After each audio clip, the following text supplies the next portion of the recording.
11টি দেশে এমনকি পাকিস্তানেও শনাক্ত হয়েছে এই রোগ।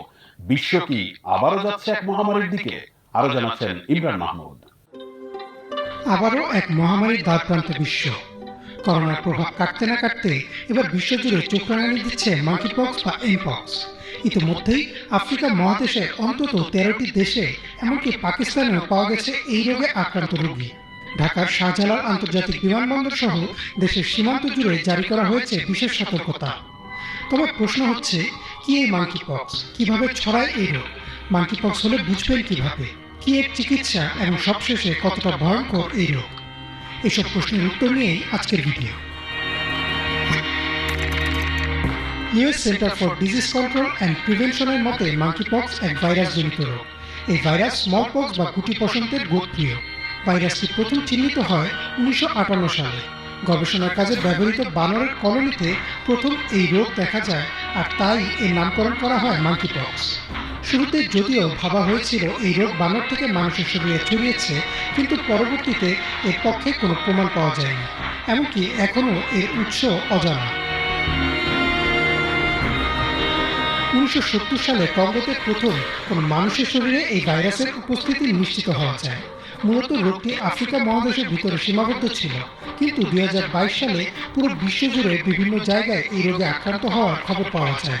যেহেতু রোগটি বানর থেকে ছড়িয়েছে কিনা তা নিশ্চিত হওয়া যায়নি, তাই 2022 সালে ওয়ার্ল্ড হেলথ অর্গানাইজেশন এই ভাইরাসটির নাম পরিবর্তন করে, কিন্তু বহুল পরিচিত হওয়ায় এখনো মাঙ্কিপক্স নামটি ব্যবহৃত হয়।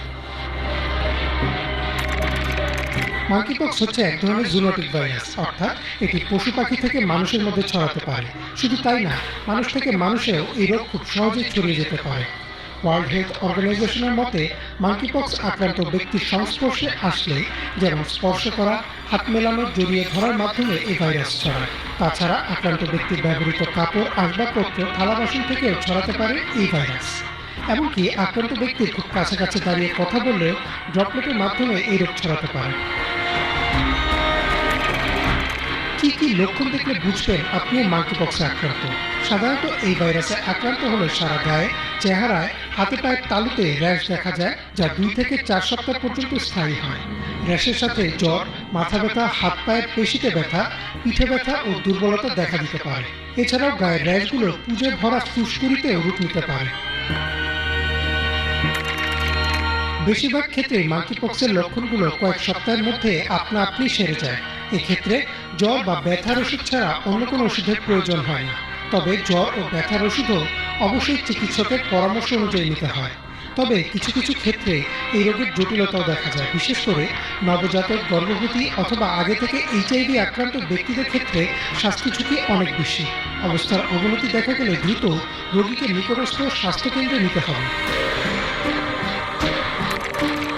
যেহেতু এই ভাইরাস করোনার মতোই মানুষ থেকে মানুষ এবং পশু থেকে মানুষ দুইভাবেই ছড়াতে পারে, তাই এর দ্রুত ছড়িয়ে পড়ার আশঙ্কা অনেক বেশি। ইতিমধ্যেই আফ্রিকার অন্তত 13টি দেশে এই ভাইরাস শনাক্ত করা হয়েছে। এছাড়া পাকিস্তানেও এই ভাইরাসের অস্তিত্ব নিশ্চিত হওয়া গেছে। তবে করোনার মতো এই ভাইরাস উচ্চমাত্রার প্রাণঘাতী নয়। ওয়ার্ল্ড হেলথ অর্গানাইজেশনের তথ্য মতে এই পর্যন্ত মাঙ্কিপক্সে আক্রান্তদের মধ্যে মৃত্যুর হার 0.1 থেকে 10%। তাই ভয় না পেয়ে সতর্ক থাকা এবং আক্রান্ত হলে পর্যবেক্ষণে থাকলে দ্রুতই সুস্থ হওয়ার সম্ভাবনা অনেক বেশি। ইমরান মাহমুদ, বাংলাদেশ। 48 ঘন্টা